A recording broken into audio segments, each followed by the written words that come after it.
So let's look at some of the principles of natural law. Now, in my extended seminar, which goes over a 6-week class of lessons, I get into these principles deeply in an extended form. We're not going to do that today because time doesn't allow. I'm going to briefly touch on each one.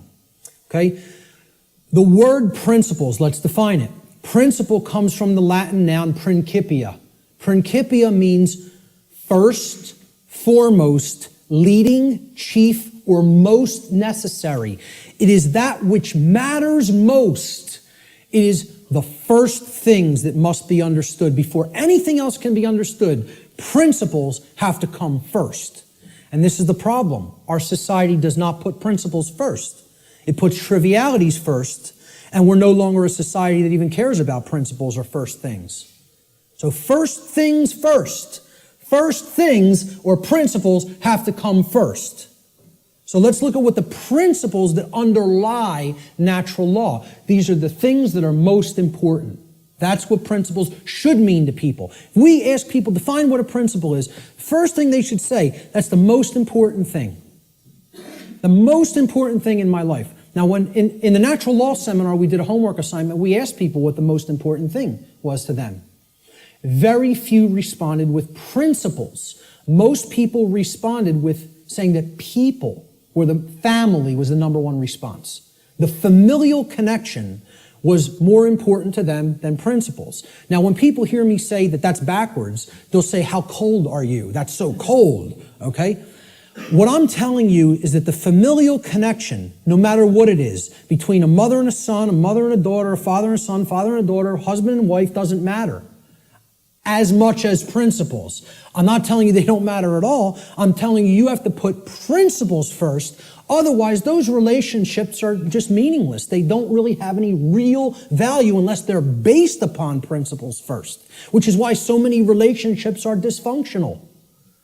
Principles have to come first before you can even build a solid relationship with another human being.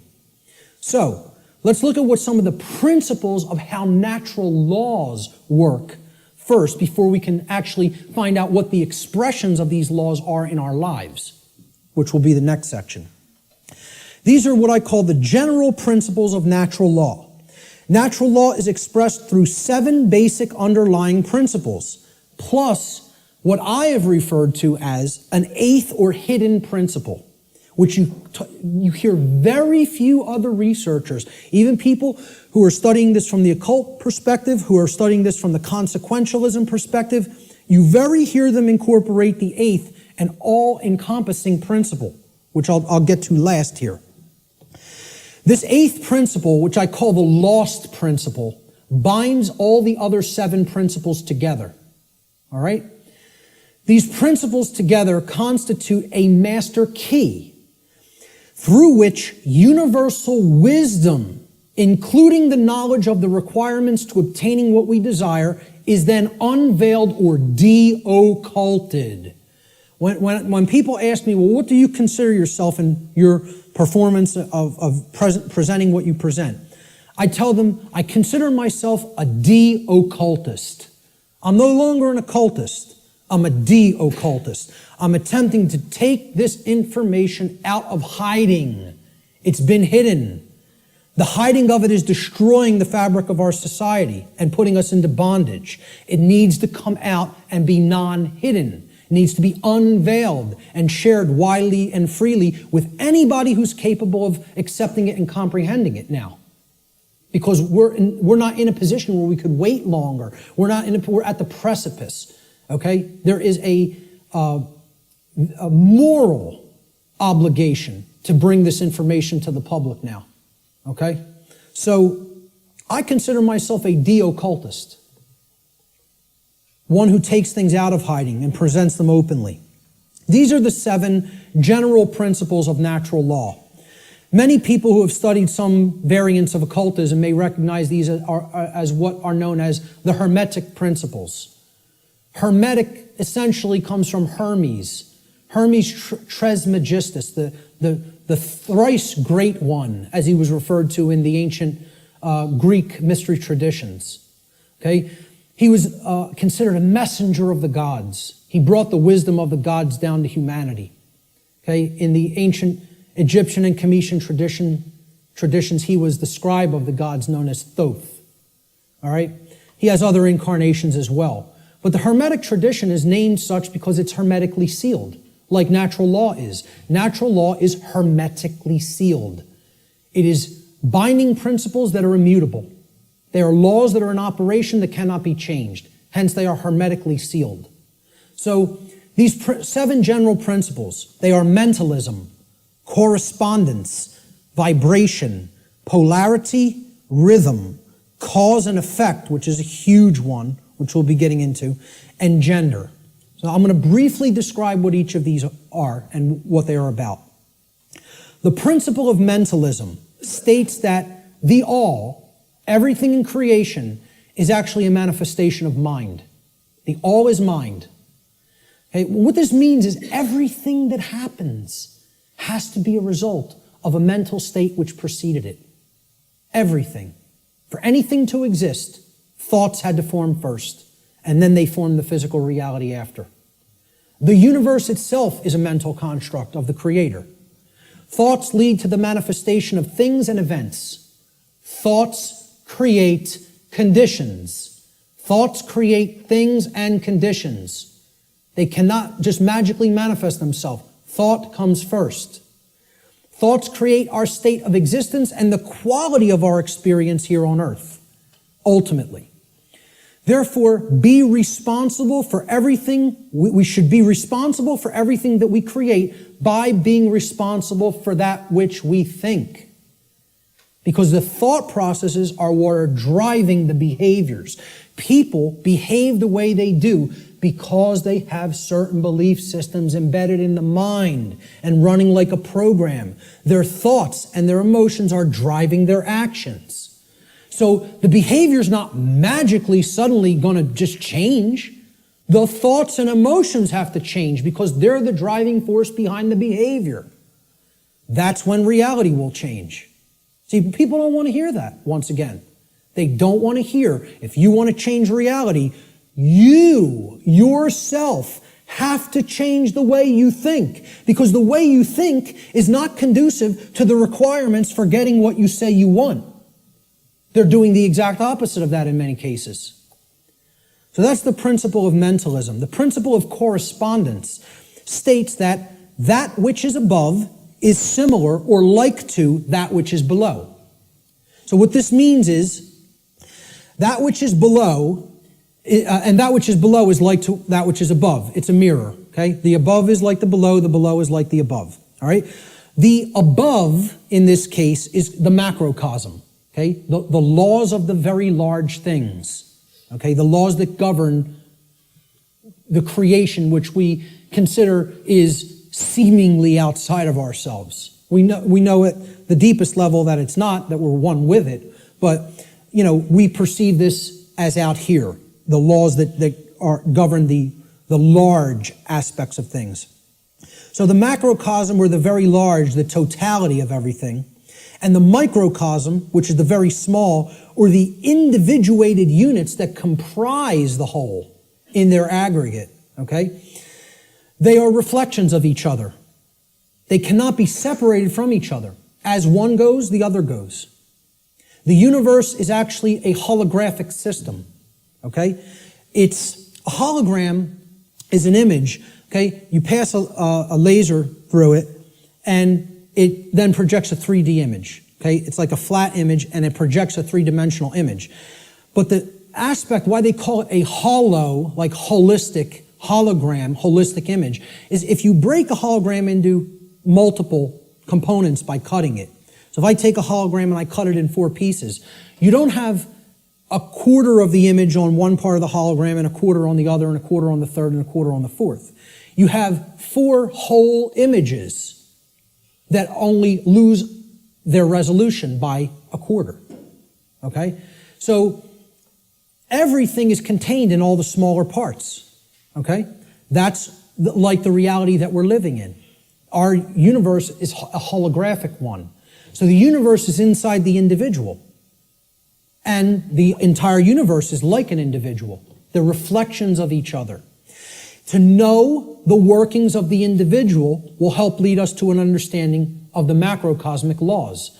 Similarly, to learn the macrocosmic laws will help us to learn the way that consciousness within the individual functions. These two things cannot be separated from each other. And once again, as I said near the beginning, that's what occulted knowledge is. The knowledge of the occult is how the microcosmic world works, which is the individuated consciousness, and how the macrocosmic world works, which is natural law. So the other part of the principle of correspondence is that our reality is also fractal in nature. Now, if you studied fractals, these are self-similar mathematical generated patterns, okay? We see this through things like Fibonacci sequence in mathematics, and this is repeated endlessly throughout nature. Okay, so you look at the structure of the atom, and it's similar to the structure of the solar system, which is similar to the structure of the galaxy.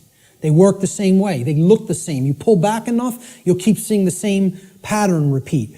Everybody ever see the movie that was done in, I think, the 1970s or 80s? It's a short, like 10-minute clip. It's called Powers of 10.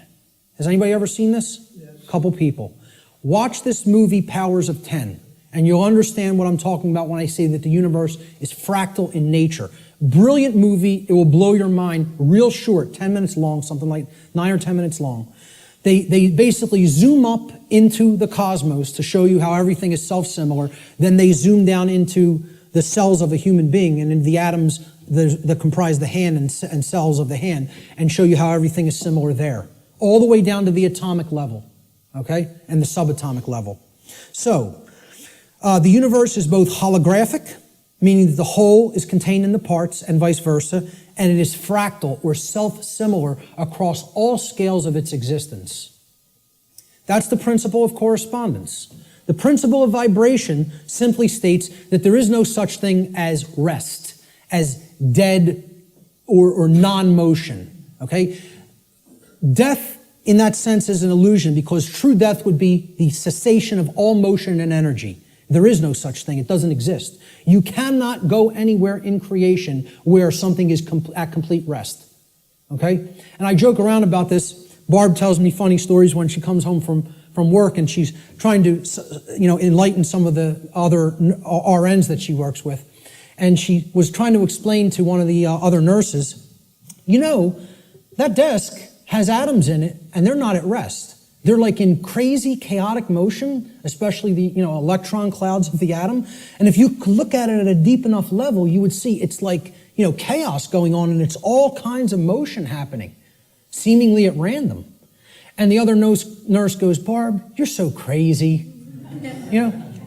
What I say to that is, how could you have made it to nursing school and not ever have even considered the concept of the atom?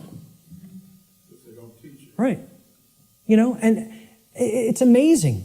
She actually thinks perceived stillness is actual stillness, and didn't comprehend. If you zoom into that with a powerful enough microscope, you're going to see all kinds of motion, and nothing's at rest. And she thought Barb was the weird one for trying to explain that to her. Okay, so there is no such thing as true rest. It doesn't exist. If something's in existence, it's in motion.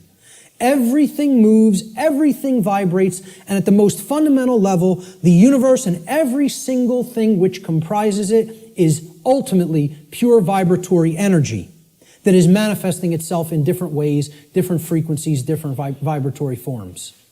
The universe has no true solidity as such, as we imagine solidity at the macrocosmic level. Matter is merely energy in a state of vibration. And what this is, if we truly understand this, and many sciences are now finally really understanding this and trying to propagate this knowledge out into the public, we will come to the understanding that this is a spiritual construct for experience to be gained, to have an experience and learn and grow in consciousness. That's what the purpose of this whole thing is for, So nothing is truly solid. It's again, like we say, we are spirit having a human experience. The whole universe is spiritual, having a experience in solidity. All right? That's how you have to look at the principle of vibration. The principle of polarity states that everything has a dual nature to it. There are polarities in everything that exists. Okay? Everything has poles. Everything has its pair of opposites. However, opposites, they are identical in nature, but they're different in degree. So let me give you an example of what that means. Are hot and cold really opposites? Or can we simply look at them as the presence of heat energy or the absence of heat energy? Meaning that they're the same thing, energy. And whether it's concentrated in a specific area, which would make it hot, or whether it's absent from a specific area, which would make it cold. Okay? That's what hot and cold are at the fundamental level. At our level of perception, they're opposites, but at the fundamental level, they're the same thing, energy or lack thereof. Just like those 3 stages of the trivium. Are knowledge and ignorance the same thing? Yeah, actually they are. Because truth is always present. It's a matter of whether it's taken in and processed, or whether it's refused to be taken in and it's not processed. Okay? So it's just like that. They're identical in their natures, but they're different in their degree. Okay? Extremes can meet and blend and, play with each other, like as depicted in the yin-yang symbol, masculine and feminine. They need to be blended. And at some level of reality, everything that is seemingly contradictory may be reconciled. Now again, I stress the term at some level. At the unified field level, everything is consciousness, pure consciousness. However, at this level, there are differences in consciousness. At this level, there are things that are taking place that we need to understand. At this level, there are things that we need to set right and rectify, because it does matter. It does matter. Okay? So, again, be careful with some of the New Age-isms that get put out there. Yes, can all paradoxes be reconciled? At some level. In this realm, we need to have our feet on the ground in the physical domain. This is the concept in the Hermetic tradition, which is where a lot of this understanding derived from. Out of ancient Egypt, what was known as Kem, the land called Kem. It was what the actual Cometians referred to it as. The word Egypt is a bastardization of the capital, the Greek pronunciation of the capital city of Kem, which was Memphis at one point. And that city was referred to as Hygeptos in Greek. And that became Egypt in English. But the original name for Egypt was Kem. That's simply called black or dark in their language. It was the black land. And we get the word alchemy, which means, again, from. Okay? It means from the black land. Al-Kemet, which is where alchemy comes from. And that means out of darkness, this knowledge will come and bring light. Because a lot of these mystery tradition teachings do come from Kem. And also the people who took it from Kem and started to propagate it in other areas were the Greeks in the Greek mystery traditions. And again, there was light sides and dark sides to all these mystery traditions. Okay? There were some who used the knowledge wisely and tried to propagate it and tried to elevate human consciousness, and there were those who wanted to use it selfishly for their own benefit and to control others. So my point was that in the Egyptian mystery tradition, I lost my train of thought there, I'm sorry. I was talking about all paradoxes may be reconciled at some level. And I brought up the mystery traditions. I can't remember why I went into that, so I'll just keep going. Let's look at the principle of rhythm. Everything flows out and in. Everything has its tides. All things rise and fall. Okay, so everything has a rhythm to it or a swing to it. There's tendencies that exist in energy. The pendulum swing manifests in everything that we undergo, everything that we perceive. The measure of the swing to the right is the measure of the swing to the left. It's just an opposite. It's perceived as an opposite. Rhythm will compensate. Now, how this should be understood when we are talking about natural law is many people will say, well, that's just the way the tendency is moving us. It's just the way the tide is taking us, right? But that's not really accurate. Okay? We can't look at these things as that the rhythms are set in stone and it has to be this way now, right? One of the things that a lot of the Hermetic tradition taught regarding these laws, these principles, were they can be overcome by higher levels of consciousness. Okay? This one was one of them. Rhythm is a principle that is a tendency for something to swing a certain way. Let's liken it to genetics. You know, if you look at some newer biology, a lot of modern biologists are suggesting consciousness plays into whether a gene activates or not and expresses a certain condition. Well, this is the same way. There's something that can be done about the swing or the tide, okay? Let's look at it as you have a boat. You want to row the boat out to sea, right? You have to get past the tide. You have to get past the breakers and the waves. And if that tide's really strong at high tide, it's going to be very much more difficult. You're going to have to expend more energy to get it out to sea. If, however, you were taking it when the current's moving out to sea, okay, there's a flow that's moving outward deeper into the ocean, and you start rowing that boat then, you're going to be able to do it much more easily. Okay, so if there's winds pushing along a plane, it's going to have to expend less energy. It's going to get there more quickly, okay, because it's adding to the energy. If, however, you're flying against the wind, you got to expend a lot more energy. It's just a tendency.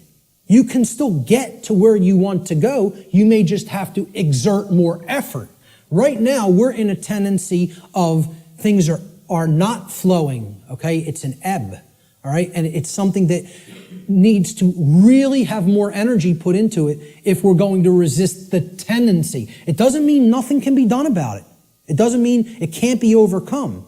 It means at the time we're living in, okay, we want to make this motion go in this direction, but its tendency is to move in this direction. So more will is required at this time to move the consciousness. At other times, the consciousness may be flowing in a positive direction and it may take much less energy in order to move that consciousness forward. However, we're not living in that time. We are living at what many researchers have called the Kali Yuga, or the age of darkness and destruction. You know, this is the point that resists the flow in consciousness the most. And it's going to take an enormity of effort to break down these pre-existing belief systems that don't serve who we are. So that's the principle of rhythm. This is the principle here in natural law that most fits in with how I'm using the term natural law today, cause and effect. Many people, again in the New Age community, don't want to believe that there's causes and effects, and that effects are driven by causes that, you know, come first and then manifest conditions. So the principle of cause and effect simply states that every cause has its effect and every effect has its cause. Every single thing that occurs happens according to law. All right? Chance is a name for law, a law not recognized. There are many planes of causation, but nothing escapes the law. So again, is there free will? Yes, there is free will. But is there free will to ignore law without consequence? No, there is not. That's the limit of free will. Free will is operating within boundary conditions that I'm referring to as natural law. It's a series of laws, actually, okay? Free will operates within these parameters or boundary conditions that cannot be exceeded or gone beyond without consequence. Oh yeah, you can break natural law. Yes, you can break it, but you cannot break it without consequence. You cannot break it without consequence, negative consequence. And that's why this body of knowledge has in the past been referred to as consequentialism. It is the knowledge of how consequences are generated by our free will decision-making processes within the boundaries of natural law. So this is the law of cause and effect, the principle of cause and effect. And I think this image, I was searching for images that encapsulate cause and effect, and I found this cartoon, and I think it does it brilliantly. Most of all, because will the effect happen immediately? No, it will not happen immediately. There is a time lag. You set the cause into motion, The universe is going to intelligently bring to you, through a rearrangement of all the dynamics that it needs to rearrange, the effect of what you've generated by setting that cause into motion. And there is a time gap between the cause going into place and the effect coming around and hitting you. This is why the pattern recognition of cause and effect is more difficult, because it is separated by a time lag, by what we perceive as linear time. Now, if you did a wrong to somebody and immediately you were stung by a wasp, every single time you did a wrong to somebody, it showed up and bit you immediately within 2 seconds of you hurting somebody, stealing from somebody, lying to somebody, etc. Would you start to connect the stinging to the wrong that you did? I think most people would see the pattern. They would recognize the pattern. But since that doesn't happen, and there's a time lag to experiencing something harmful to ourselves once we do something harmful to other people, it's very difficult for people to see the connection through the time lag. And moreover, it doesn't exactly happen in a 1-to-1 ratio like this, okay? It's more, karmic consequence is more complicated than all of that, all right? What's happening is that all of us are experiencing in the aggregate the wrongs that the human species is conducting on a daily basis, which we do not attempt to rectify and stop through our inaction. Karma is being accrued. People think that karma can only be accrued from action. No, it cannot. It can be accrued from inaction as well.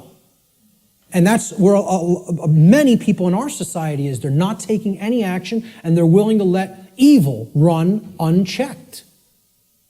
So this is ultimately going to come back and bite us, you know, and what we set into motion is going to actually topple over onto us if we don't change our thoughts, emotions, and behaviors. Nothing escapes law. We are bound by it eternally. You know, let me just go back. I'll leave it on this slide for a moment. You know, for some people familiar with my work, you've seen me break down the Matrix trilogy. And the law of cause and effect is brought forward extensively in the second Matrix movie, The Matrix Reloaded. And the scene that encapsulates this the most is the character of the Merovingian, who tells to the heroes who want to be free from the Matrix and its control, okay? You are coming to me without an understanding of why you are in this position. You don't understand the causal factors that have led to the current conditions that are in place. Therefore, you are coming to me with no power to effect change. You are powerless. So why should I help you? You're powerless because you lack knowledge and understanding of what set these events into motion. Why? The question why, he says, why is the only source of real power. Without why, you are powerless. He's talking about cause and effect, and he says it specifically. Causality, he calls the only real truth. And this is the villain. The words of truth come through it's a big technique in Hollywood too. The words of truth are spoken by the villain in the movie or in the series. Okay? But if you listen, and there is a twist, a dark twist to what he says. He says free will is like an illusion. No, it is not. That's where the dark occultist is trying to trip up the heroes. There are both free will and natural law. He tries to say free will. The Morpheus character says to him, everything starts with choice. And Morpheus is correct. Our choices set that causality into motion before it becomes an effect. And the Merovingian tries to tell him, no, there is no free will. That's where the dark occultist will give you the bulk of truth and then poison it with that one thing he wants to get you to accept. Okay? So the next thing that needs to be understood is the two planes. All right? There's the plane of effects and then there's the plane of causes. No power to affect any change lies on the plane of effects, which is the physical manifested reality. Again, what already is, nothing can be done about. What already is, you cannot change. You cannot change the past. You can change what it is starting now and make sure that it gets changed in the future. But right now, what is the truth, and all you can do is accept that or reject it. You can't change the past. So the physical world that is manifested up to this point happened because of things that occurred in the past. The causes happened in the past. Nothing you can do about that right now. Okay? The plane of effects, or the physical world, is where manifested realities have already occurred, have already taken shape, have already formed due to their underlying causal factors. The plane of effects constitutes that which has already occurred. As such, no power to effect change lies here, because that which has already occurred cannot unoccur. That which has occurred can't undo itself. It happened, it's already done. It has become that which is, or truth. Human consciousness seems to be trapped upon the plane of effects, meaning that humanity as a whole remains ignorant of the underlying causes which they themselves have set into motion and which lead to self-inflicted suffering in their lives. So if you're trapped at this level, what you're doing is you're looking at the symptoms, and you're stuck looking at the symptoms. Okay? This is everybody. Oh, there's a political solution to this. We need to vote in the right people. Oh, there's a financial solution to this. We just need to set the right monetary policy. No, there's a scientific solution to this. And technological advancements are going to be made that suddenly save ourselves and make the world any different. And they think all of this is going to be done while slavery is still in place. Well, again, good luck with that. And let me know how it works out. Okay? I speak at free energy related events. I work with the Tesla Science Foundation. I speak at MUFON-related events that talk about disclosure of extraterrestrial presence, okay? Both of these communities don't understand. The things that they say they want are impossible. And I'm going to start talking about them in this way more openly, you know, because I've kind of like given them some soft teachings, and I think they need to hear it a little bit more harshly, because both of these communities are not talking about morality to the extent that they need to. They think we're going to have free energy, but nothing's going to change as far as the social structure of the world goes. We'll just develop free energy and that'll magically save us. We'll still have slavery, but free energy will be here and the world will be a magically better place. The UFO community, they often think, oh, we're going to get disclosure. They're going to come out and tell us everything they know about other intelligences that are out there in the galaxy and in the universe with us, okay? And they think they're going to get that in a climate of slavery. Well, good luck with all those things. You got to take down the existing structure first, okay? People think, oh, we got to build the new world while the old one decays. You have to destroy the existing power structure with the power of truth before anything new is going to grow here. Because this place is a garden full of weeds, of poisoned ideologies and completely erroneous belief systems that have no bearing on truth whatsoever and cannot get us what we say we want. Until those thoughts are changed, don't expect the results you want. So to the free energy movement, I say, you're never going to get free energy in a climate of slavery. To the UFO community, I say, you will never get disclosure in a climate of slavery. Slavery has to end first. Then you could get what you say you want. So, again, no power to effect any change lies in the world of effects. Cannot be done. You are rearranging the deck chairs on the Titanic while it sinks. You're not creating any change doing those things because the underlying causes aren't changing. And the underlying causes are how we think, how we feel, and how we behave. And no one wants to look at that. They want to think all those things can stay in place and I can magically get what I want. I want to keep my hand over the fire, but I don't want it to burn and blister. Well, enjoy. See, find out what you get when you do that, because that's what we're doing when it comes to natural law. So let's look at the plane of causality. This is the other plane. This is the mental realm, the mental world. Again, according to the law of mentalism, the first principle of natural law, everything that manifests must first manifest in mind before it can manifest physically. So again, if the plane of causality is the mental world that's generating the causes in mind, Okay? Everything is happening there first, and then it is trickling down to the physical domain. It is manifesting in the physical domain only after it has manifested in the mental world. The plane of causality is where causes are set into motion prior to those causes manifesting as formed realities in the plane of effects. This plane of causality constitutes the causal factors, the why, which underlies and precedes all manifested things and events. All power to effect change lies on this plane of reality. Human consciousness must move away from the plane of effects and to the plane of causality in order for human beings to understand the causal factors of the conditions which they are collectively manifesting in their lives. Only then will humanity be able to co-create their shared reality on a conscious level, meaning with an understanding of how natural law operates, rather than on an unconscious level, meaning that we don't understand how natural law operates. And I just look at it in a simple graphic, in a simple, chart or graph.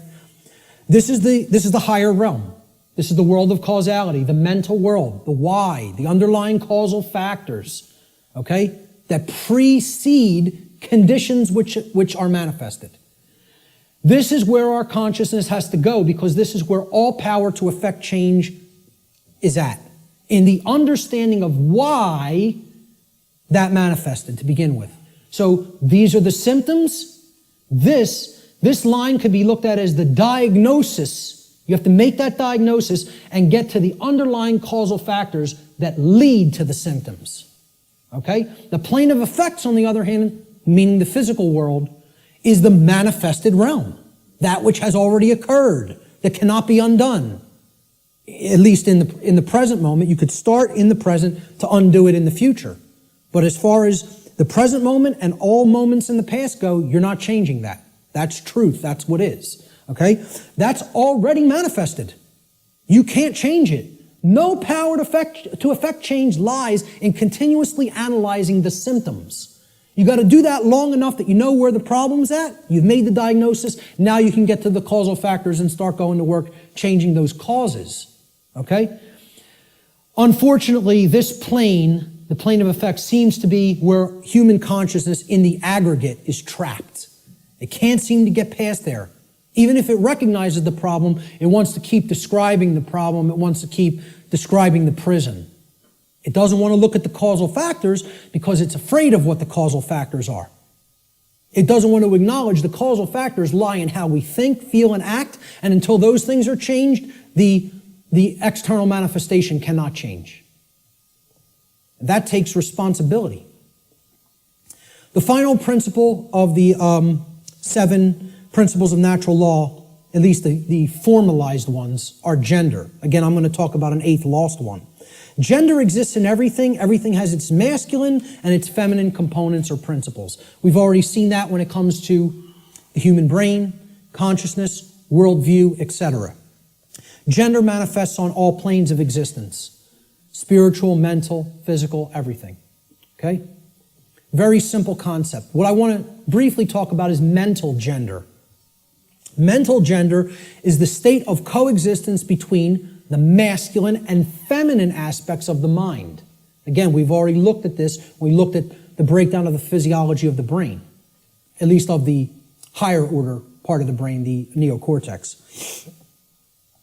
Our left brain hemisphere largely facilitates the masculine aspects of the mind, or the intellect, logic, analytical thought, linear thought processes, while the right brain hemisphere largely facilitates the feminine aspect, or intuition, meaning creativity, compassion, and holistic thought processes. This next section is what I call the lost principle. This is the 8th principle of natural law, which binds all of the other principles together. Okay? It is what I would call the encapsulating principle. Okay? It's the container inside which all the other principles fit very nicely and neatly. However, it's lost because we're not exercising it. See, we already looked at 1, 2, 3, 4, 5, 6, 7 principles of natural law. And there they are represented by these circles overlapping each other.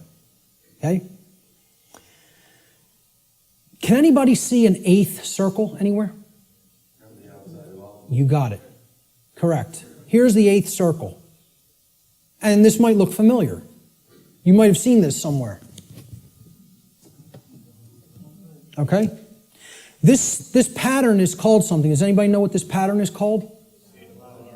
What is it? Not the flower of life. The seed of life. The seed of life. Okay? Now, what happens from a seed? It grows. It generates something. It creates something. A seed has an outer casing, an outer shell. Okay? That if you're going to get to the inner core of it that contains all of the creative, genetic, generative material, okay, that shell has to be there and intact. You break the shell of the seed, the creative essence of the seed is going to be gone. Okay? Now, what is that principle? Here's what that principle is. It's the eighth, or what I call the lost principle. And it's the thing that has to be present in order for any change to manifest itself. And it is not what most people think of it as. Even when I tell you what this is, I guarantee you there will be an inaccurate connotative meaning for what people think this means. Okay? Here's what the eighth principle is. It is known as the generative principle, or the principle which governs creation, which actually is the causal factor that goes into effect and generates the result that we say that we want. But what's the real term for it? Who can guess what the actual term, what the generative principle of creation actually is? No, it is not action. Okay, now most people will say it's love. I want to distinguish it from the concept of love, even as I'm going to describe love in this presentation a little bit later on. Okay? What is it? Procreation. No? What? Somebody said it. But somebody said something else. No? Who? Care. There it is. Okay? The generative principle is care. Now, this is different than compassion. People say, why don't you use the word compassion? Because that's not what I'm talking about. It is a different concept than compassion, or even what I would describe as love. Care, and I mean care with a capital C, and here I didn't even put it with a capital C. I'm just putting it in all uppercase. All uppercase care. Distinguish this from care with a lowercase c. Okay? This means, what are you giving attention and helping to grow? What are you focusing upon? Because what focus you're focusing upon, that's what's ultimately getting generated, getting created, and growing. And this doesn't mean be ignorant of what's going on in the world and don't look at anything that's negative because you're going to feed that and give power to it. That's not what it means. Okay? That means, you know what you're feeding? In that instance, if you want to do that, you're feeding ignorance. And that's what's going to grow. It's the exact opposite that the New Agers want you to believe that it is. By ignoring the negative, you are ensuring that more of it occurs. You are fueling it by ignorance, ensuring that it grows and takes over. Okay? What care has to be looked at here as is, this is what you're giving your energy to. This is what you're focused upon. This is what you actually care enough about to do, to spend your time on, to put your attention on, to manifest in the world. That's what I'm talking about as care. Okay? That's what generates our experience in the aggregate. Most people don't care about what's really happening. Therefore, it is an impossibility for us in the aggregate to change the direction of energy, to change the direction of consciousness, and ultimately to get what we say we want. That's how the real law of attraction works. All right? Here's how it actually operates. The lost principle is the dynamic of care. What we care about on a day-to-day basis acts as the driving force of our thoughts and actions. What did I say we need to develop? The heart, mind, guts, right? Heart, mind, guts, in that order. Care comes first. You got to care enough to know, to develop the knowledge, okay? Then you got to act on it and put it into practice. Apply it. So that's the order. Heart, mind, guts. Care, knowledge, action. Those are the steps, okay? And all three of those have to be in place. All three. That's what unity consciousness is. It's unifying thoughts, emotions, and actions. The three aspects of consciousness, such that there is no contradiction between them. Our thoughts, what we say, what we think, how we feel, and how we act are one and the same. There's no contradiction. That's unity consciousness. Okay? Therefore, okay, since care is the driver of our thoughts and actions, it ultimately can be seen as the generator of the quality of our shared experience here on the earth. Care is what generates the whole thing. Hence, it has been called the generative principle. Liken the heart to a pump in the body. Well, what does a pump do? It's a generator. It provides energy. It moves the life force through the blood in the body. In every ancient tradition, they talked about the life force being in the blood. The heart is what pumps that through the whole physiology and enables us to continue to sustain life. Okay? The heart is the generator. It's the pump. It's the center of the being. As important as the brain is, which we just talked about the importance of it, the heart is ultimately what's generating the experience. Because what we care about determines what we think about on a daily basis most of the time, and therefore how we behave. All right? So, this principle has often been referred to as the generative principle. Is anybody familiar with the compasses and square symbol of Freemasonry? With the G in the middle? Well, that's what the G stands for at the highest level. They'll talk about many porch masons. These are the exoteric masons that are given the teachings of the profane and they think they're in the know, okay? They're given the information, well, this only means geometry, it only means God, etc., okay? One of the things they'll tell you it means at a slightly higher level is that it means gnosis, knowledge, okay, which we saw the meaning of in Greek earlier. At a higher level, at illuminated levels of Freemasonry, which are above 32nd degree, they will give you what the real meaning of the G inside the compasses and square is. And it is the generative principle. It means Genesis, creation, okay? And yeah, you can tie that right back to God. I'm not saying those things are different. And the forms that get created in the physical manifested world are geometric forms. So it is geometry as well. It's all these things. But at the highest level, it's the generative principle. That's what that G really stands for in esoteric Freemasonry. Okay?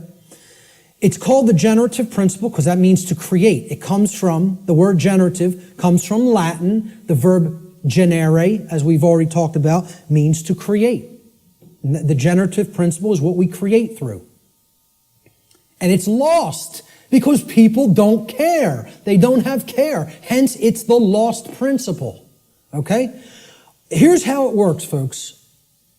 What we care enough to put our will behind. Okay? So again, heart, mind, guts.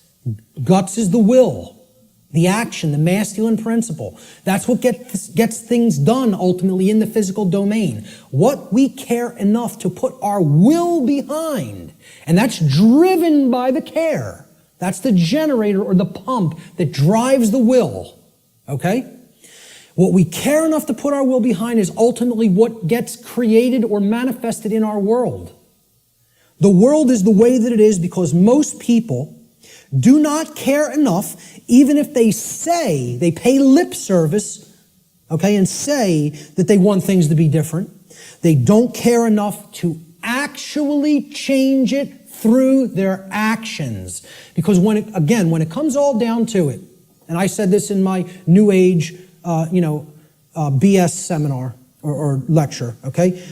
What it comes down to is preventing action. Preventing action. That's what the New Age community is designed to do. They want people inactive because the dark occultists know that the thing that is ultimately generating our reality is behavior, as you saw in that simple four-part chart, that little building block chart that I put up there. Action is what's generating the reality. That gets generated through what we care about because our cares and our desires drive our actions. Okay? So most people will say they want things to change, but then when you say, what are you doing to make that change happen? Not a word. Silence comes back on the other end. Okay? So they don't care enough to change it through their actions. That's what the generative or lost principle is about. And until that principle is regained and people get out of their laziness and most of all get out of their cowardice. And, you got to read to do this. People don't want to hear that either. Okay? Reading is required. And again, the world is our library now.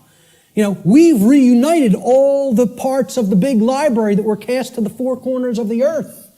The mystery traditions are available at your fingertips now, which hasn't been the case at any time in human history. And what are we doing? We're playing Farmville on Facebook. So we have to ask ourselves, what are we spending our spiritual currency on? And are we investing it wisely for a return of real money, which is actually spiritual enlightenment? I'm going to take a quick break right there, and we'll pick it up with the next section in 10 minutes. 10 minutes, right back here to continue. Thank you.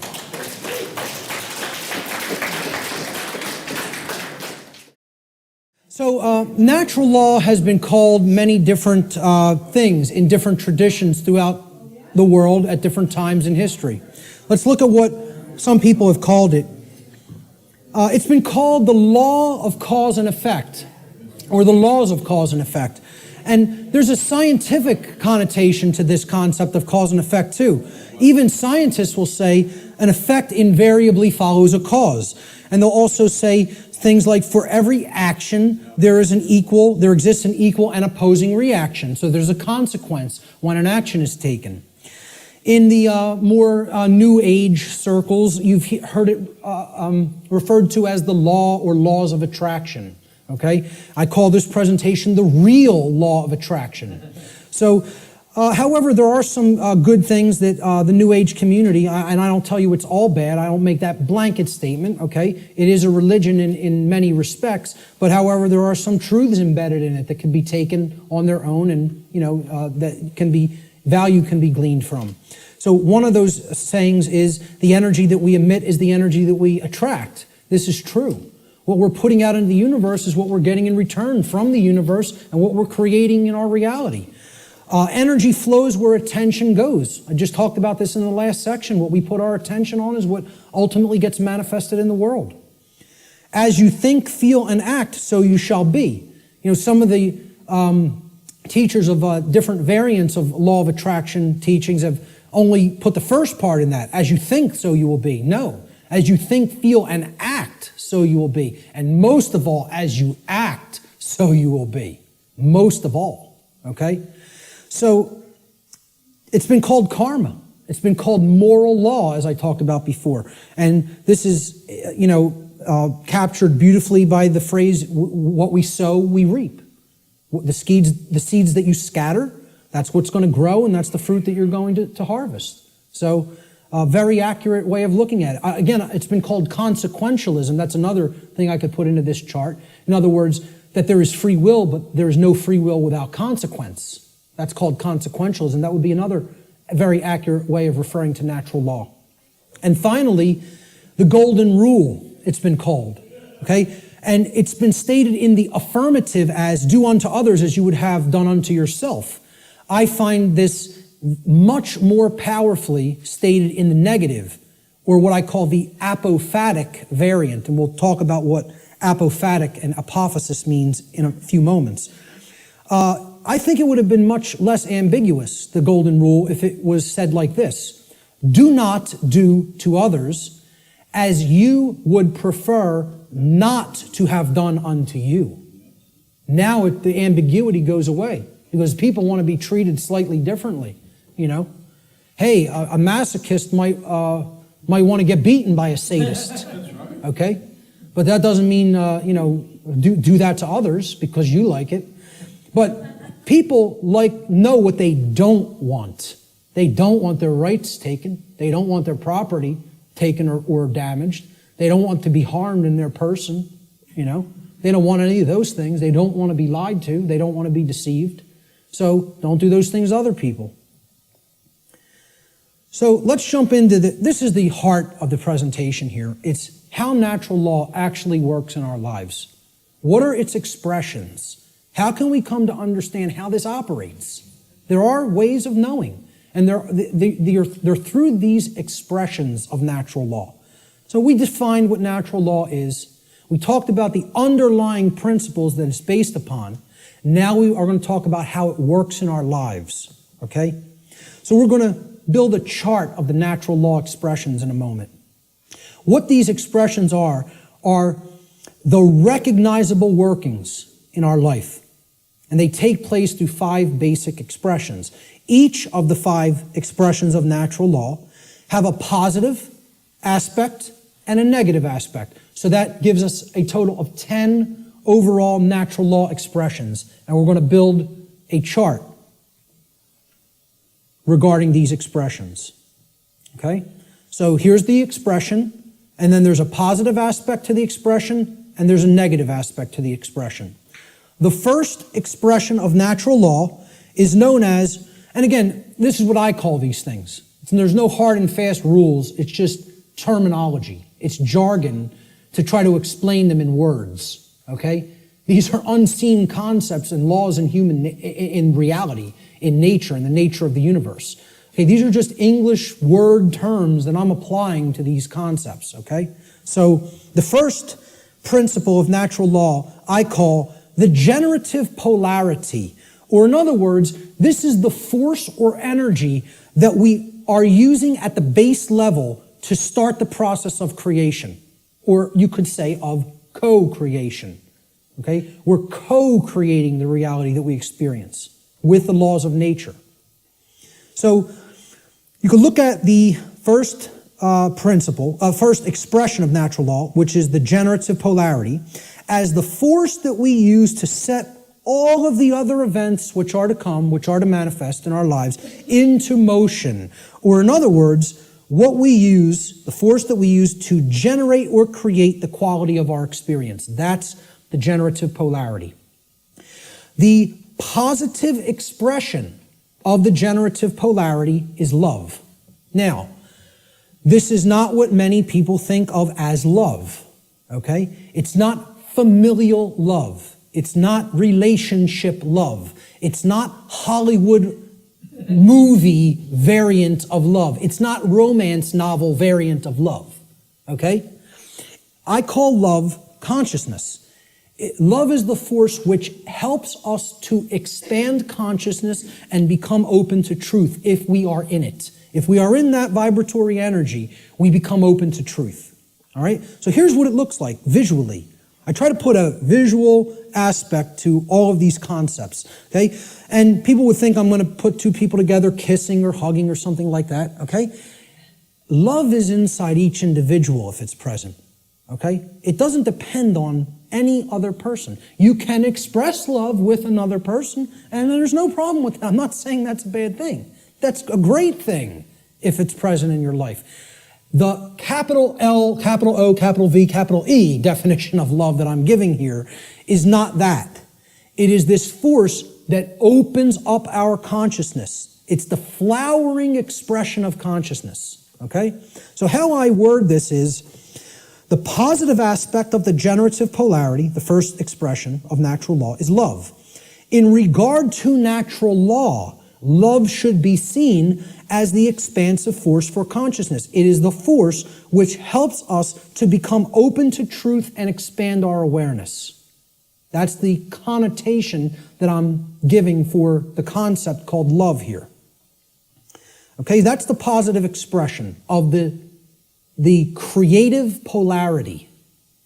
Now, the negative expression of the creative polarity is the exact opposite of love. So people will automatically think, well, that's hate. And it is not. Because the thing that puts consciousness in a box and prevents it from growing and keeps it where it's at is what? Fear. There it is. Fear. Fear is the basis for unconsciousness. You cannot be unconscious of anything in particular unless you fear it. Okay, that's what shuts consciousness down. And here's my visual for it. Fear. I don't want to look at that. That's too horrible for me to contemplate. That can't be true. I don't want that to be true. That's all fear. Okay? The negative aspect of the generative polarity is fear. Fear is the contractive force for consciousness. Fear is the force which influences us to become closed to the truth, and it is the force which ultimately shuts down our awareness. That's why so many people are unconscious, because they are fearful. They are fearful of the responsibility that comes with knowledge, and most of all, they are fearful of having to act based upon knowledge, because that requires courage.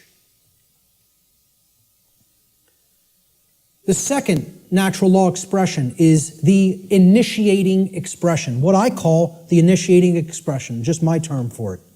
Okay? The initiating expression is the first stage of tangible and recognizable results which we produce in our lives after we have, quote unquote, set the ball rolling, okay? Set the dynamic in motion by choosing between the generative polarities of either love or fear. All right? So, we choose love and something starts to happen. We become open to truth, right? Well, love is the expansive force for consciousness that opens our minds to the truth and awareness. So what do we gain as a result of accepting or existing in the vibratory energy called love? We gain knowledge, which is the acceptance of truth. Since love opens us up to truth, knowledge is its reception. It is the receiving of truth. We come to know, okay? So that's how it starts. I call this the initiating expression. Now, of course, there's a negative initiating expression if we are existing in the vibratory dynamic of fear. That would be the opposite of knowledge. What is it? Ignorance, right.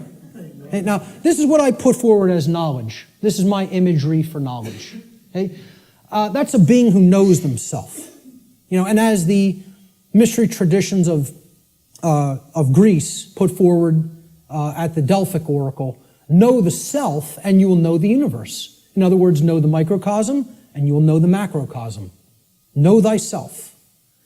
The positive aspect of this initiating expression is knowledge or the acceptance of truth.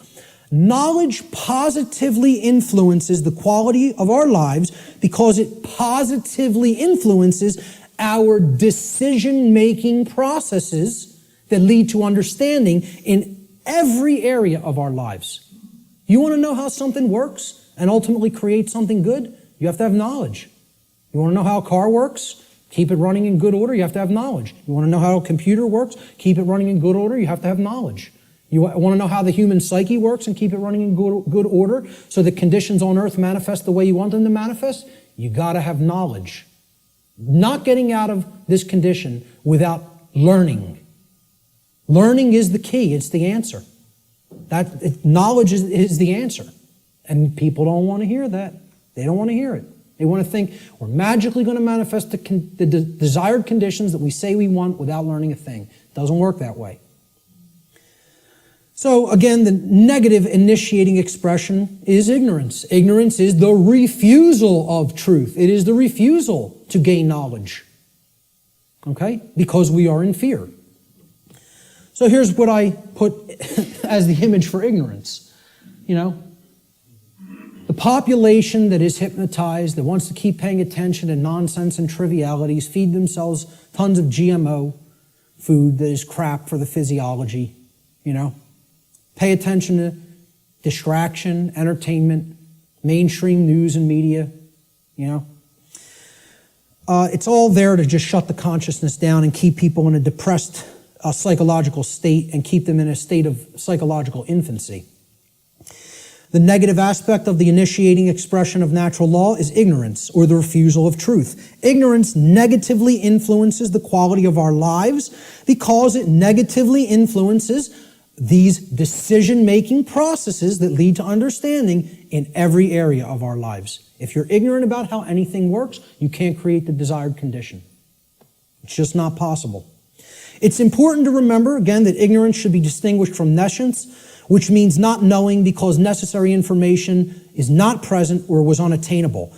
Ignorance, on the other hand, means not knowing even though necessary information is present because that information has been willfully refused or disregarded. And again, to keep us in ignorance, they don't need to hide the information anymore because it's not hidden anymore. It's out. And once again, it's available at your fingertips for free if you have the desire to take it in. But now, the manipulation mechanism that is used is dissuade people from looking at it, provide endless entertainment, provide endless amusement, provide endless distraction, and say there's nothing to any of that stuff. That's just some old crazy religion that you don't need to understand. It's no different than any other religion, believing that natural law exists. Okay? That's what people will insist on telling you. So people will be dissuaded from ever looking into it, and they'll disregard it of their own choice. Thomas Jefferson said that if a nation expects to be ignorant and free in a state of civilization, it expects what never was and never will be. Freedom and ignorance are antitheses of each other that can never coexist simultaneously.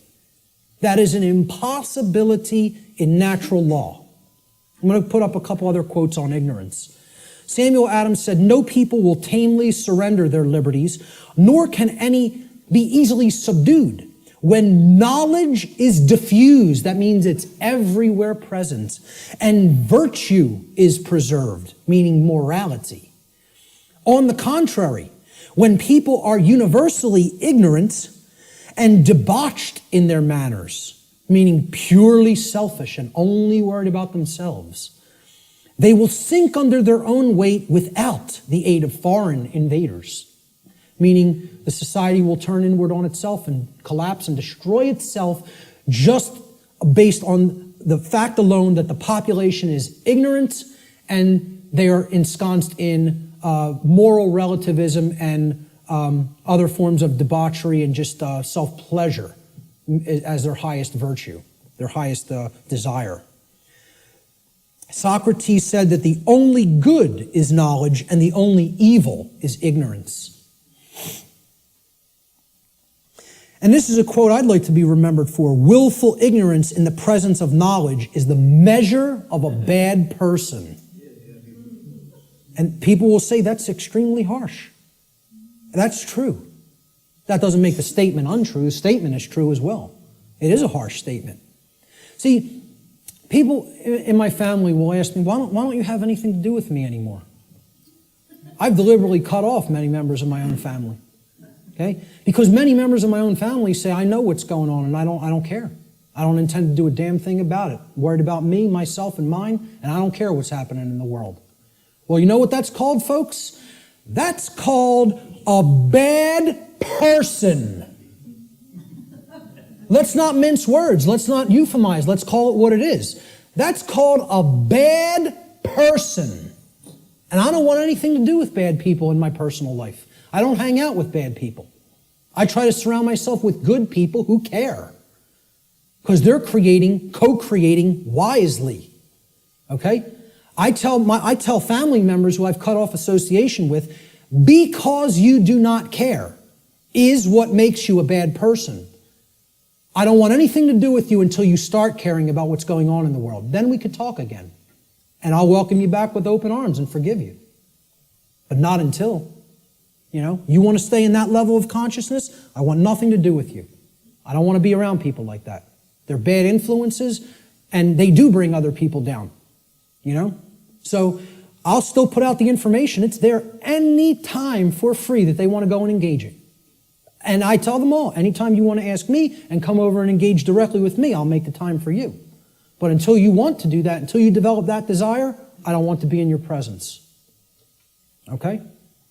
So maybe, I don't know if that's going to be effective. I don't know. And guess what? I don't care whether it's going to be effective, because I'm not going to surround myself with bad people until they decide I want to make myself a better person. Then I'll engage them and speak the truth to them. But until then, I'll put this out there for all for free, and they can engage it any time they want. You know, but in my personal life, I can't make time for that. I don't have energy for that. I barely have energy for this. An anonymous quote, I believe this was from some internet forum. I don't know what the gentleman's name was, but it was a great quote. Ignorance is the root cause of all evil. And since only knowledge eradicates ignorance, it is our duty and moral obligation, there's that term, to educate ourselves as well as the masses around us. That's a moral obligation if you're in a position of knowledge. And once again, that's why I do what I do. I don't do it because I like people. Believe me, Barb will tell you how much I like people. I don't do it to make friends. I don't do it to make money. I do it because it's a moral obligation and for no other reason. I don't serve people. I serve truth. Truth is the force which I serve. And I bend the knee to no other. That's it. That's it. So great quote on ignorance there. Great few quotes on ignorance. Let's look at the next expression. The internal expression is what happens inside of us, very simply. So now, we've started creating with a polarity. Something has happened in the world, either acceptance of truth or refusal of truth. Now something's going to take place inside of us, right?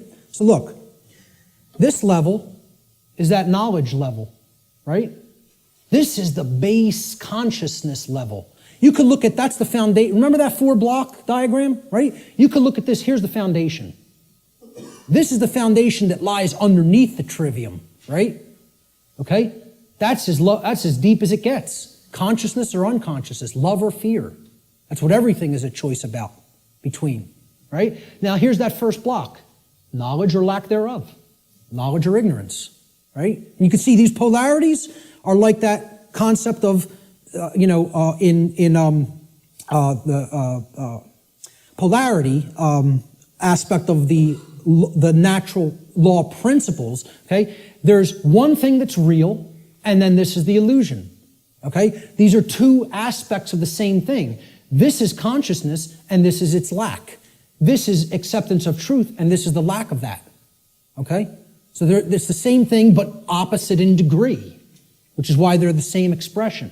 Now, what happened after knowledge or lack thereof? We went up to understanding, right? So that's what this level is.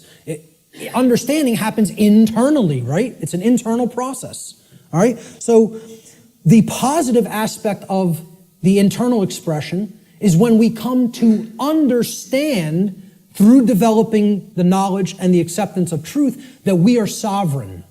Sovereignty is the expression, the internal positive expression of natural law. Now, again, underneath these, in parentheses, I always put what I call these things, another name that I've given to these things, these concepts.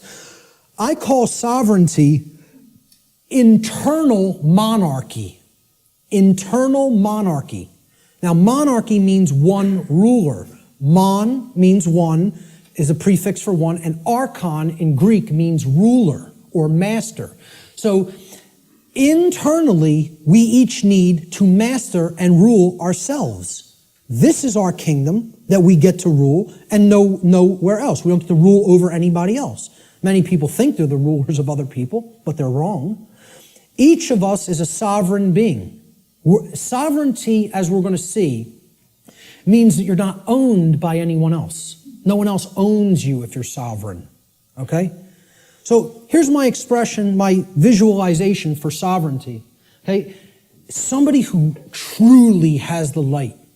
They have the light at their disposal. They're bathed in it. It's flowing within them, okay? And light has always been associated in different mystery traditions as knowledge. It's been a symbol that has represented knowledge. This is the person who has the knowledge and has gone through the decision making and filtering processes with that knowledge to come to an internal understanding that they are a sovereign being. And I have news for everybody, whether you know it or not, whether you are familiar with the term or not, every person here is a sovereign, and you can never not be. It is an impossibility for you ever to be non-sovereign. It cannot be done. Cannot be done in nature. Okay? Every single human being on this planet is a sovereign being. And we're going to look at what a sovereignty actually means. The positive aspect of the internal expression is sovereignty, or what I call internal monarchy, meaning one ruler within. Internal monarchy, one ruler within. As a state of consciousness, sovereignty means that one has unified the three aspects of their consciousness, such that there is no internal contradiction between one's thoughts, emotions, and actions. We become a being that as we think, so we feel, so we speak and act. And there's no contradiction between those. We're not torn apart from within in this state of internal opposition amongst our own consciousness. Okay? Moreover, let's break the word sovereign down. That's where we're going to come to the real meaning of the term. Sovereign is derived from the Latin adverb super. Super means above. See, in classical Latin, there's no V in classical Latin, right? There was no V character. Actually, if you wrote a V like that, it was a U, okay? And why a double U looks the way that it is. It's two V's, actually. But that sound was U in Latin, if you see a V. There's no V sound in classical Latin. It doesn't exist phonetically, all right? So this phonetic variation that we express as V or V in English, in Latin was P or B. It was represented by a P or a B. So what we're really seeing here is suver, okay? But it was pronounced in Latin super, like super. Well, what does super mean? Super, you're beyond, you're above and beyond. Okay? It means above or beyond. That's what it means. A superman is one who's beyond an ordinary man, right? The Latin noun regnum comprises the second part of the etymological root of this word. Regnum, it comes from rex regis in Latin, or regis. It means king.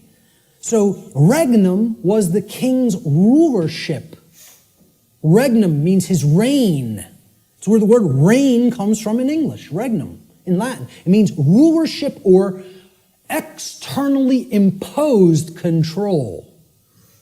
Okay? Not control in the context, I'm going to control my emotions, I'm going to control my behavior. No. It means I'm going to control you externally by imposing my will over your will through coercion. That's the context of rulership or control that I'm talking about here. So put them together. Super regnum, sovereign, means above or beyond externally imposed rulership or control by another. That's what it means. Sovereign means not a subject to another being, like a king, like one who considers himself a king. And it means not a slave to someone who considers themselves your master. That's all sovereign means, folks. Not a slave. And why I say every single person here is a sovereign is because there is no such thing, never has been any such thing, and never will be any such thing as legitimacy to slavery. That has never existed, does not exist now, and never will exist. Slavery is an illegitimate concept. None of us are slaves. The condition of slavery has been imposed upon people, but it has never in history been legitimate. And it never will in history be legitimate. So there is no legitimacy to the concept of slavery, of the rightful rulership of another being through directly imposing your control through coercion. Doesn't exist. That's a big part of what natural law is about. We have to understand when we're saying this word, this is what is meant by sovereign, not a slave. Okay, we did a study where we asked people, are you a sovereign? Like 11% said yes. Maybe. I think it was 10 or 11%. Which I thought was almost encouraging, that 1 in 10 people knew that they were sovereign beings. It was amazing. But 90% of the human population doesn't feel that they're sovereign, doesn't know that they're sovereign. I'm telling you, it doesn't matter an iota whether you believe you are or not. I'm telling you it's an eternal truth that you are a sovereign and can never be non-sovereign. There is no such thing as someone else's legitimate rulership or ownership of you. Because there's no such thing to the legitimacy of slavery, and there never has been, and there never will be. So everyone is a sovereign. A sovereign is a monarch. Again, mon means one, and archon means ruler. So when people ask me, what kind of government do you want? I tell them I want anarchy, and I want monarchy. And they're like, how could you have those things simultaneously? Because if you have internal monarchy, you can have external anarchy. See, we need to have the rulership within, and we need to get rid of the rulership without. This is the kingdom we need to master, and we need to set aside the concept of mastery and slavery in the external domain, in the physical world. Sovereignty, a sovereign is a monarch, which means a single ruler who rules only the kingdom of self. Sovereignty is a state in which one controls one's own thoughts, emotions, and actions, and by bringing them into unity or non-contradiction or non-duality, attains mastery over one's own consciousness. Sovereignty could be considered the equivalent of true self-control, true self-mastery, true self-love, or true self-ownership. It's all of these things. And ultimately, it means not a slave. That's what has to be remembered above all else. Let's look at the negative internal expression for natural law, which is confusion. Now, confusion results when we are in ignorance. That's the emotional dynamic, the feeling that takes place within the individual.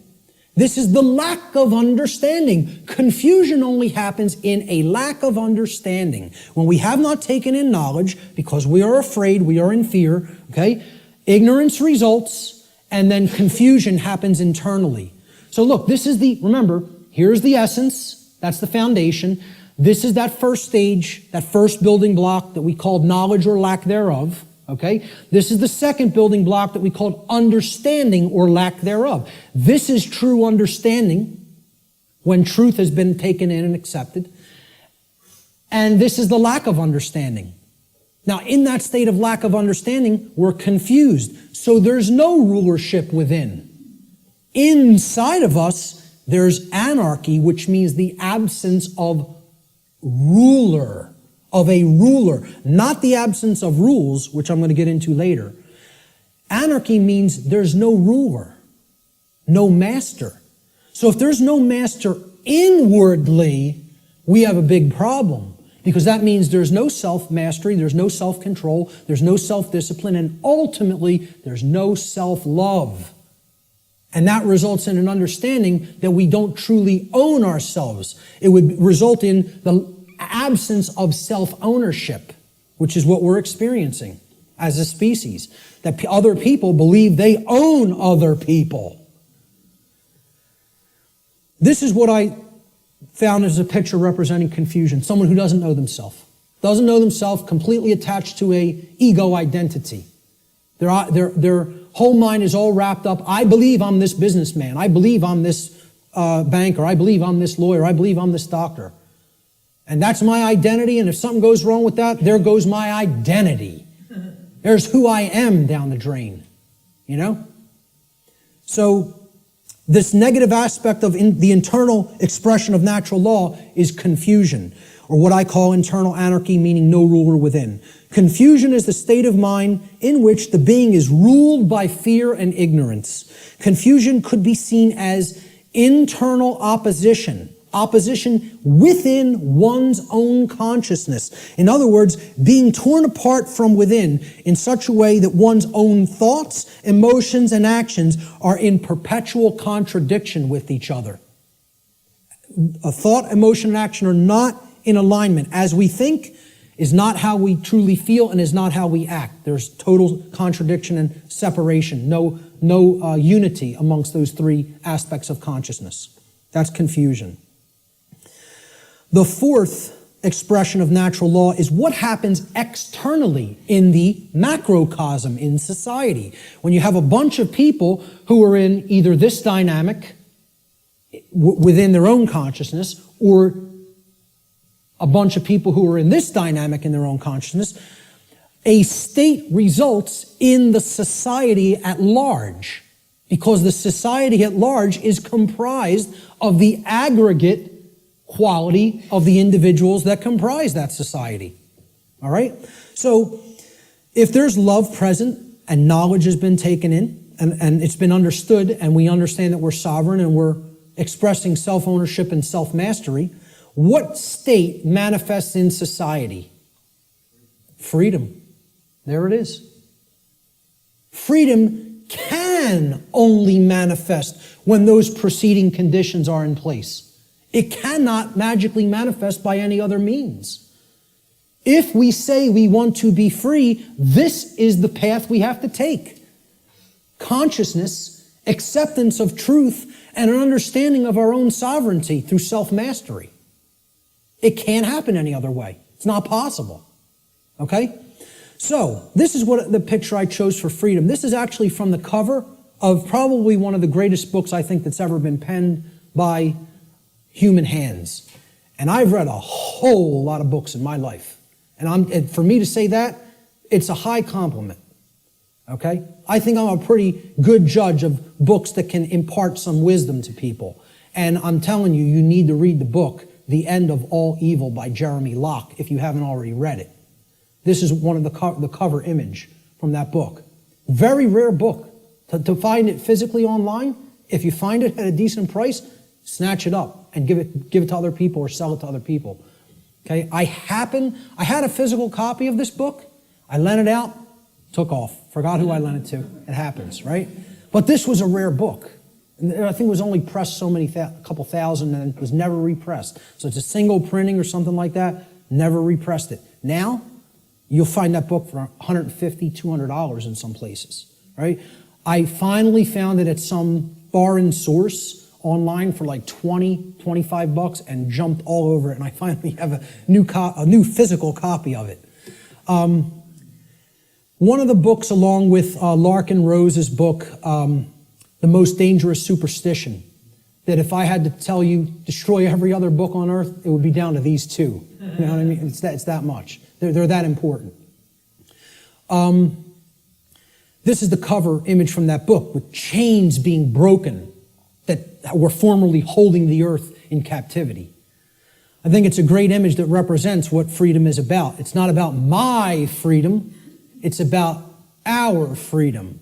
It's about freedom for all beings. And guess what? Our, when I say that in relationship to the earth, doesn't just mean human beings. It means all beings, including the animal kingdom. So, the positive aspect of the external expression is freedom, or what I call external anarchy, meaning externally there are no rulers. There is no condition of masters and slaves. Okay? So that's what anarchy actually means, the absence of slavery. That's what it really means. True freedom for all should be seen as the goal of spiritual development. Such a state can only manifest as a result of human society's adherence to natural law. Can only manifest. Not just will manifest. The only way it is possible for it to manifest is if we understand and adhere to natural law. Okay, so that's the positive external expression, what happens in society. Now, there's a negative external expression, and you can call it multiple things. You can call it totalitarianism. You could call it slavery. I term it simply control, externally imposed control. Okay, it doesn't mean, self-control. It means literally someone outside of your own being is trying to control you and own you. So yeah, a good way of looking at it would be slavery as well, because control leads to slavery. Control is what I call external monarchy, meaning there's a ruler from without that believes they do own you and wants to continue to own you as their subject or slave. And this manifests in things like the oncoming police state, which I wouldn't even say is oncoming, I would say it's here. Say we're already living in it. It's not something that's going to happen in the future, it's something that's happening in the present. You know, people talk about it as something they're trying to avoid from happening. What makes people think it's not already happening? The negative aspect of the external expression of natural law is control, what I call external monarchy, one external ruler, the concentration of illusory power, okay, in the hands of institutions like government. Control is the pathway to all forms of evil and destruction. It results when a society lives in direct opposition to natural law.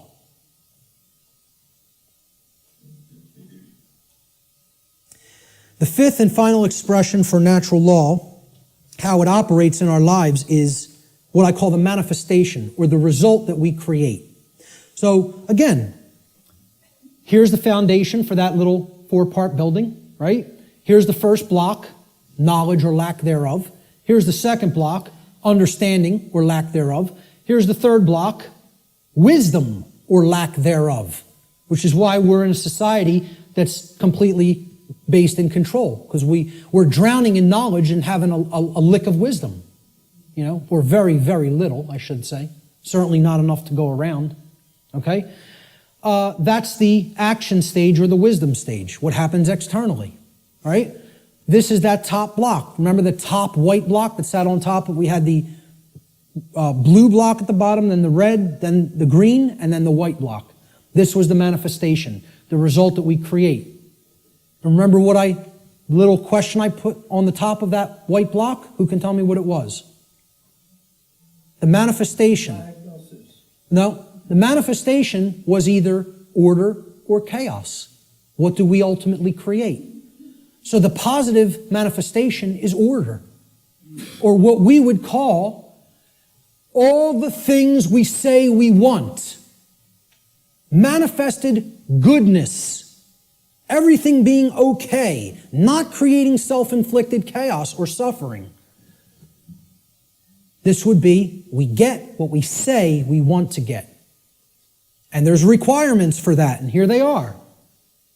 There's the requirements. You got to be in this vibratory energy of consciousness. You have to accept the truth and develop knowledge. You have to have an understanding that you're a sovereign being, and you have to work toward the manifestation of true freedom. Then you'll have all the things you say you want. Manifested goodness and order in your life. And that's the only path to it. I'm telling you, that's the only path to it. Blanket statement. The human mind has a hard time with blanket statements. Has a hard time with always, every, without exception. The ego doesn't want to hear that. Again, humanity's greatest fear may be that the truth is absolute. I would say an even greater fear it has is that the truth is singular.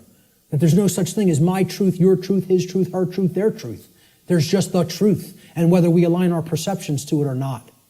That's humanity's biggest fear. So this is what I viewed order as being like. Okay, we have beings that are actually full of the light, and they're working toward a world that is based in freedom, cooperation, knowledge, sovereignty, no control. Okay? It's what I call, in some of my former presentations, cooperative spiritual anarchy, which is the natural condition of humanity. The natural, meaning spiritual, natural condition of the human species that has been blocked from manifesting through mind control, indoctrination, fear-based, trauma-based methods. So that's what I call order. The positive manifestation, manifested goodness. It represents everything we say we want, and it only results when there is balance or justice Justice comes about through adherence to natural law. Justice can only be present when truth has been accepted in our lives and our behavior has been brought into harmony with natural law. Cannot manifest any other way. That's the positive manifestation. The negative manifestation is the opposite of order, chaos. Chaos is manifested evil. I just put this as, complete disregard for other people, breakdown, me first. Knock everybody else down, get what I want. Don't worry about anybody else being hurt. Don't worry about anybody else's freedom. Don't worry about whether anybody else's rights are being tread all over. Doesn't matter. Let me get mine. Self-preservation is the highest law. Survival is all that matters. Even if I have to step on somebody else to get it, to make that happen. Yeah, it's an animal. That's exactly right, sir. That's exactly correct. That's not a human being. That's an animal. That's how animals in the animal kingdom behave. And again, natural law doesn't work the same way for animals as it does for human beings because they do not have the same capacity for consciousness that a human being has. So let's not start saying that's the natural order. No, it is not. It is the exact antithesis of the natural order. The natural order is just that. Order. It's in the word. It's in the phrase. Natural order. What people are describing as the natural order through this utter nonsense concept called social Darwinism is, as I've called it before, psychopathic chaos. And break down that word. Psychopathology means an illness of the mind. Psychopathy is mental illness. Psyche in Greek means the mind. Okay? And pathology is an illness, sickness. Psychopaths are mentally ill. And they don't create anything resembling order. All they can create is chaos, which is why they want us to mimic their mindset, because they're just bent on hell and destruction to manifest, and they have to have our complicity and cooperation to make that dynamic happen. Our energy has to be given over to them by our mindset being made like theirs. Otherwise, their worldview can't come into manifestation, which is one of chaos and disorder. The negative manifestation, chaos, or manifested evil, is the exact opposite of what we say we want. Chaos results when there is imbalance and injustice, which results whenever there is ignorance of truth and behavior which is in direct opposition to natural law. So that's our chart, and one last thing I want to say about it is that the manifestations or the expressions of natural law are what I would call, they're unilateral. They don't cross into each other, okay? There's no such thing as, well, I've accepted the truth and I've developed knowledge, so now I'm in a state of confusion. It doesn't work like that. Okay? You can't go from ignorance to sovereignty, to the understanding that you're sovereign. You cannot cross the area of these charts. Once you're here, you can only go here. In order to get here, you got to come from here. In order to get here, you got to come from here, and here. You don't get there from any of these. You don't get here from anything in this column. You don't get here from anything in this column. Okay? Please keep this in mind. These expressions are unilateral. Okay? You can't skip. No, they cannot be skipped either. Good question. They must proceed in order and in the same column of expression. So you can only get to order through freedom, which comes about through the understanding that we are sovereign, which comes about through taking in knowledge of truth, and which comes about through staying in a vibratory energy of love or higher consciousness. The openness to truth. That's it. Same thing here. We can only create chaos when our society is bent on control, okay? Because we are confused beings that don't understand our sovereignty and think other people can legitimately own us or rule us, and that comes from a place of ignorance or refusal of the truth, which is based in fear. Can only manifest that way. Blanket statement, too. And I will not retract on that blanket statement because this has nothing to do with what I think or feel or my beliefs. This is how laws operate in creation. Not a belief system, not a religion, has absolutely nothing to do. I did not develop this. I came to an understanding of it by seeking truth. I'm telling you, this is not my information, never has been my information, never will be my information. There's no copyright on it. I don't claim it. It's eternal truths that have existed forever and will exist forever, whether human beings are here or not. Take it and share it freely and widely to anybody that's capable of comprehending it, because it's the only way we're going to get out of this mess. Okay? Those are the expressions of natural law. Now,